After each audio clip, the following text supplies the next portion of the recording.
내용은 잘 모르시고 네. 그 제가 앞서도 말씀드렸지만 그 지난 2일에 있었던 국회 법사위에서 마지막에 4분 뭐 최후 진술 비슷하게 예, 변호사님 말씀하셔서 이제 그게 상당히 큰 화제가 됐었는데 이 사건의 본질 핵심은 법인카드다 이런 말씀을 하셨어요. 예, 그렇습니다. 그 얘기를 조금 더 설명을 좀 해주십시오. 예, 이 법인카드가 이제 모든 시발점이었습니다. 그 당시에 그 이화영 부지사가 2018년 그 7월에 경기도 평화부지사로 그 이제 선임되기 전까지 네. 이화영 부지사는 쌍방울의 사회이사였습니다. 그렇기 때문에 쌍방울의 사회이사로서 사용했던 카드를 가지고 있었고, 그리고 이제 그 카드를 그 조금 늦게 반납합니다. 네. 한 그러니까 10일 정도 늦게 반납을 하고. 10일 정도. 예. 예. 그러니까 이제 그 카드가 1카드 첫 번째 1카드가 되고. 네. 이제 그러면서 이제 당시 이화영 부지사가 이제 쌍방울의 사회이사였다가 그만두니까 김성태가 대관 작업을 할 수 있는 누군가를 좀 소개해달라고 합니다. 그 이화영 부지사한테. 예. 사실은 예. 그 이전에 뭐라고 얘기하냐면 계속 카드를 제공하겠다고 약속했다는 거예요. 김성태가 제안을 했다는 예, 거죠. 예. 예. 그랬더니 이제 이화영 부지사가 그걸 거절을 하고 예. 내가 공직에 나가는데 예. 좀 받을 수 없다고 거절을 하고 예. 그러자 그러면 대관 작업을 할 수 있는 그런 실무자를 소개해달라고 하고 그래서 이제 이화영 부지사가 문 씨라는 분을 소개를 합니다. 네, 그 문모 문 씨라는 씨. 부분은 예. 이제 정치인은 아니고 네. 그 이전에 여러 대선 캠프에서도 있었던 이제 실무자고 그 이제 꽤 능력 있는 사람이었죠. 네. 그래서 이분을 이제 소개를 했는데 그러면서 이제 당시에 그 쌍방울 직원들은 그 사람이 누군지 모르니까 이제 아마 그 법인카드 내역을 작성을 할 때 이화영 가로 열고 문땡땡이라고 기재를 한 거죠. 그 이제 그런 쌍방울의 내부 문서가 있어요. 예, 예. 그런데 이제 제 2카드 만약에 이 제 2카드를 이화영이 받았다면 네. 제 1카드를 교환해야 되는 거잖아요. 그러니까 쌍방울 이사 시절에 받았던 제 1카드. 네네. 제 1카드를 받으면서 그러니까 제 얘기는 제 2카드를 이화영한테 줬다면 이게 교환돼야 되는 게 상식이잖아요. 그렇죠. 근데 교환되지 않고 1, 2카드가 동시에 사용됩니다. 한 일주일 정도. 그리고 나서 이화영이 1카드를 반납을 하고. 예. 이 그러니까 카드, 제 2카드는 이화영이 아닌 문 씨가 받은 거죠. 그러니까 동시에 사용되는 거죠. 예. 그러니까 이 자체로 제 2카드를 문 씨가 받지 않았다는 것이 증명되는 거죠. 그렇잖아요, 상식적으로. 예. 만약에 2카드를 이화영이 받았다면 1카드 줘라고 했을 거 아니에요. 그렇죠. 그게 상식이잖아요. 그런데 1카드는 계속 사용되고 2카드가 또 동시에 사용되고. 그런데 그래서 1카드는 열흘 뒤에 반납을 한 예, 거고 반납을 하고. 그다음에 2카드는 실제로 문모 씨가 썼는데 썼고요. 그게 교체하는 시기가 한 일주일 정도 됐던 그러면서 거다. 1카드의 사용 장소는 수원 영통구로 찍히고 2카드는 뭐 신촌 뭐 등등. 예, 서울에. 그러면 2카드의 사용자는 이화영이 아니라는 게 증명이 되는 거죠. 예, 이제 이런 상황이에요. 네. 그런데 방용철이 최초에 체포됐을 때 뭐라고 진술하냐면 카드를 누구한테 주었는가라는 검사의 질문에 대해서 문 씨한테 주었다라고 설명합니다. 그리고 이제 그 이후에 5장의 카드가 존재하는데 그러다가 김성태가 체포된 이후에 말이 바뀝니다. 이화영한테 줬다라고. 네네네. 그러면서 이제 꼼짝없이 이화영이 이 카드를 받은 사람이 되는 거죠. 그러니까 뇌물 사건의 주요 피해자가 그렇죠. 되는 거죠. 더군다나 카드 관리 대장에 보면 이화영 가로 열고 문땡땡이라고 적혀 있으니까 이게 증거가 되는 거죠. 이제 그러면서 모든 쌍방울 임직원들이 나와서 카드는 이화영에게 지급됐다고 하고 그리고 또 그 500만 불은 경기도의 스마트팜 비용이라고 설명을 한 거죠. 아까 제가 초반에 잠깐 설명했듯이 애초부터 북한이 스마트팜 비용인 것처럼 설정을 했어요. 왜냐하면 아까 얘기했던 그 계약이 너무 허무맹랑한 계약이어가지고 계약이 깨졌을 때 이 500만 불을 반환하고 싶지 않았기 때문에 계약서에는 계약금이라는 단어가 없습니다. 그러면서 애초부터 북한의 그 김성애 실장이 뭐라고 상황을 설정하냐면 이화영이 약속을 했는데 해주지 않고 있다라고 합니다. 그러자 김성태가 그럼 제가 하겠어요라고 하면서 이 500만 불이 지급됐다는 거예요. 그런데 막상 혜택은 쌍방울이 받는 거거든요. 히토류, 철도 사업, 에너지 사업. 네. 예. 말이 안 되는 거죠. 그러니까 그런데 그 직원들은 모두 다 그렇게 알고 있는 거죠. 왜냐하면 김성태가 그렇게 설명했으니까.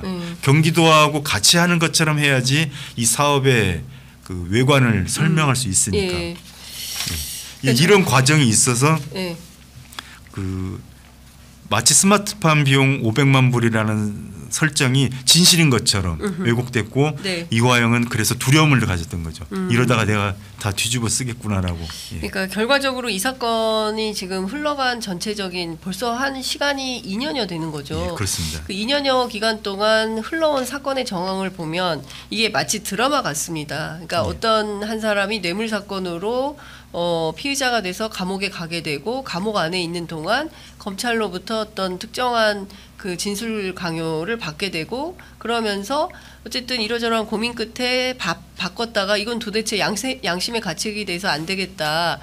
그 이제 주요 대상이 이재명 대표가 되는 거고 야당의 대표 정권이 야당의 대표를 상대로 이런 방식으로 정적 죽이기를 하는 것은 용납할 수가 없겠다. 정치 도의에 맞지 않는다라고 판단해서 양심 고백을 하게 되고 그러면서 이제 1심 판결 그리고 이제 항소심 재판을 이제 앞두고 있는 상황인 건데 중요한 포인트는 수원지검은 입장을 바꾸지 않고 있습니다. 수원지검에서는 어제도 이화영 전 부지사가 처음부터 끝까지 일방적으로 허위 주장을 반복했다. 이런 입장을 발표했어요. 예.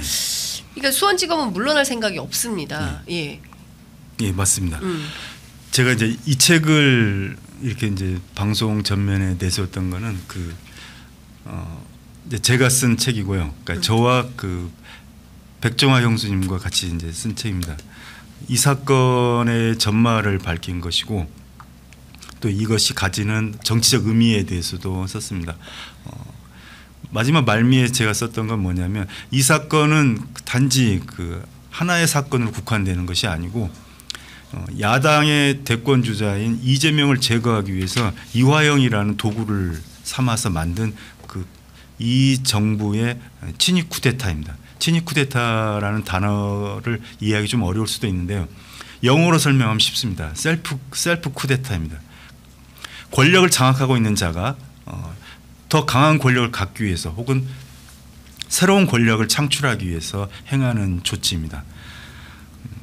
단지 수원지검의 어떤 한 검사가 자행한 일이 아니고 검찰청 전부가 자행한 일입니다. 지금까지 검찰은 권력 후반기에는 그 현 정부의 실세를 수사해 왔습니다. 기억해 보면 다 아시겠지만 뭐 DJ 또 그리고 YS 뭐 심지어 박근혜는 그 본인이 그 처벌받기까지 했습니다. 그런데 이 정부는 현 정부의 실세를 공격하는 게 아니고 여전히 다음 정권의 라이벌을 공격하고 있습니다. 동일한 검찰 정권을 창출하기 위한 조치인 거죠. 이 수원지검은 전체 검찰청의 입장을 대변하고 있는 거죠. 이 사건이 이화영이라는 한 개인에 관한 형사 사건이 아니고 차기 권력을 좌우할 수 있는 그런 정치적 사건이라는 것을 뜻한다고 생각합니다. 네. 그 청문회 과정에서 그 주진우 국민의힘 의원이 작년 7월에 있었던 이화영 전 부지사 김영태 변호사 간의 그 구치소 접견 녹음 파일을 그 공개를 했어요. 예. 근데 관련해서 조선일보의 단독 보도가 또 나왔는데요. 예. 이화영 부지사가 이런 말을 했다는 겁니다. 이것은 이제 접견 과정에서 있었던 건데 김성태에게 팩트가 있는 것 같다. 그러니까 굉장히 두렵다라고 발언을 했는데 김영태 변호사가 실제로 이런 얘기를 합니다. 이화영 부지사가 김성태가 폭로하겠다는 게 더 커요. 그게 더 그 휘발성이 큽니다. 이렇게 얘기를 하니까 김영태 변호사가 그게 뭐라는 겁니까? 이렇게 물어보니까 절대 말씀하시면 안 됩니다. 이재명 지사의 재판을 도와줬다는 거예요. 변호사비 대납, 그것뿐만 아니라 뭐 대법관 어쩌고, 예, 그것도 있고 2심 재판도 있고 로비를 했다, 무죄 나올 때 로비를 했다, 변호사비 대납했고 로비했고 뭐 이렇게 블라블라 이런 얘기들이 쭉 있는 겁니다. 그러니까 전반적으로 보면 김성태 쌍방울 회장이 어떤 팩트를 가지고 있어서 그게 폭로되면 이재명 지사나 이화영 재판에도 상당히 영향을 미칠 걸로 보이고 그게 상당히 두렵다라는 식의 얘기를 했다는 거예요. 근데 당일 국회 법사위 현장에서 이화영 전 부지사가 저도 모르는 녹음 파일을 의원님 어떻게 갖고 나오셨습니까? 이렇게 물었습니다. 결국 이 녹음 파일은 도대체 어느 경로를 통해서 나온 것이고 이 사실관계는 어떻게 된다고 봐야 될까요?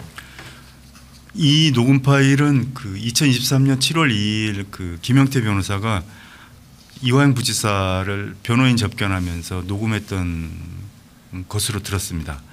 그리고 이것을 김광민 변호사에게 주었고 김광민 변호사가 그 법정에 증거로 제출했습니다. 현재 이 녹음 파일을 가지고 있는 그 사람은 변호인, 그리고 변호인이 오마이뉴스에 제보하고, 그럼 오마이뉴스 팀, 그 다음에 법원, 검찰, 여기까지입니다. 그 공동 피고인인 방용철의 변호인이 그 받을 수 있긴 한데 9월 26일자에 그 열람 복사 신청을 했다고 되어 있습니다. 그런데 그렇게 빨리 받을 수 있지 않습니다. 그렇다면 방용철 변호인이 아직 이 파일을 갖고 있지 않다면 결국 이 제공자는 검찰일 수밖에 없습니다. 검찰이 이 피고인의 증거를 유출을 한 것이고, 이거는 뭐 직권 남용 뭐 이런 식으로 그 의유할 수도 있을 것 같아요. 형사소송법 266조의 12를 보면 소송 기록, 그러니까 수사 기록을 피고인 또는 변호인이 재판 외의 목적으로 유출할 경우에 처벌되기로 되어 있습니다. 그에 관한 지금 현행 사건이 현근택 변호사에 대한 기소 사건입니다. 사실은 그 재판 외의 목적으로라는 것도 사실 문제가 있습니다. 네. 현근택 변호사 같은 경우에는 뭐 현근택 변호사 직접 받았는지 어떤 저는 그 사실관계 잘 모르지만 네. 당시 이재명 그 지사는 공범 관계에 있었기 때문에 공범의 변론을 위해서 충분히 제공할 수 있는 것이고 이건 재판 외의 목적이라고 보기 어렵습니다. 이제 이런 경우까지 그 기소하고 처벌을 강행하는 검찰이 오히려 피고인의 증거를 이렇게 유출했다면 정말 그 납득하기 어렵습니다. 더군다나 이제 그 내용을 보면 네. 그 부분만 잘라서 보면 마치 김성태가 대단한 팩트를 가지고 있고 또 피고인 이화영 그리고 이재명이 불리한 것처럼 보이는데 대화를 쭉 뒤까지 보면 김영태 변호사가 물어봅니다. 사실이에요? 사실이 아니죠? 라는 말들이 중간중간 계속 반복됩니다.